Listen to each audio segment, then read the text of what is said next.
The Avenger sits atop the evolution of parent group Stellantis ECMP platform, called ECMP2. This new architecture has a number of key differences from the underlying technologies of 2008, Mocha, and the current DS3. Input from Jeep has helped shorten the car's front and rear overhangs, increasing its potential for off-roading.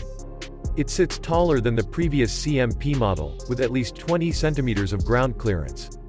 And the company is also widely thought to have engineered four-wheel drive. The overall look is predictably chunky, but the design team, which has a brief, put 100% of brand DNA into 4 meters, have done a good job of making its offerings clear as a Jeep, and different from other CMP-based models. There's a wide stance that looks embedded and at the front, an evolution of the now flattened Jeep's 7-slot front grille to emphasize the car's electric powertrain. Jeep plans to offer customization of this part, from the graphics to the illumination. The side profile features a kick in the C-pillar, like most of the larger Jeeps, and the rear has a new twist on the X taillights. This motif has also been adopted on the surface inside the vehicle.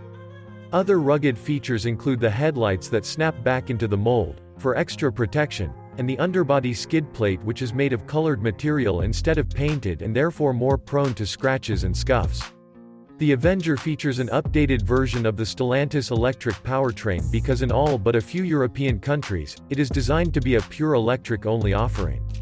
The battery capacity is 54 kWh, 51 kWh usable, consisting of 10 cell modules in the rear of the car, under the rear seats, basically, and 7 modules under the front seats. Elements including a heat pump and a 3-phase 11 kW AC charger will be standard across the range, along with 100 kW DC charging that can charge a car from 20 to 80% in 24 minutes. The Avenger was introduced in front-wheel drive form, with a single motor producing 154 bhp and 260 Nm of torque. Jeep hasn't released any performance figures yet, but it says a more efficient setup would be able to take the 1,541 kg vehicle up to 400 kilometers, 249 miles, between charges on the WLTP test cycle, and as far as 550 kilometers, 342 miles, in slower and stopped city situations. Despite the initial front drive layout, Jeep says the car is off-road capable like some of its stablemates, with better approach, breakover, and departure angles than the larger Renegade. The suspension configuration is McPherson struts at the front and a twist beam at the rear, although this will likely change to a multi-link for the four-wheel drive edition. The car is equipped with hill descent control and 6 driving modes to aid efficiency and in adverse conditions: Eco, Normal, Sport, Sand, Mud and Snow. Inside the cabin itself there is storage space of up to 34 liters, and the luggage capacity is 380 liters.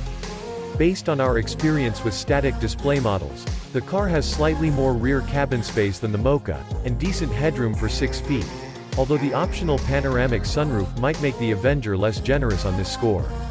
There's one infotainment screen size, a 10.25-inch screen featuring an Android-based operating system, and wireless smartphone connections for that OS and Apple CarPlay, but the default navigation is TomTom-based. There's a fully digital instrument panel on all models as well, although it will measure 7 inches on the lower-end edition, and 10.25 inches further up the range.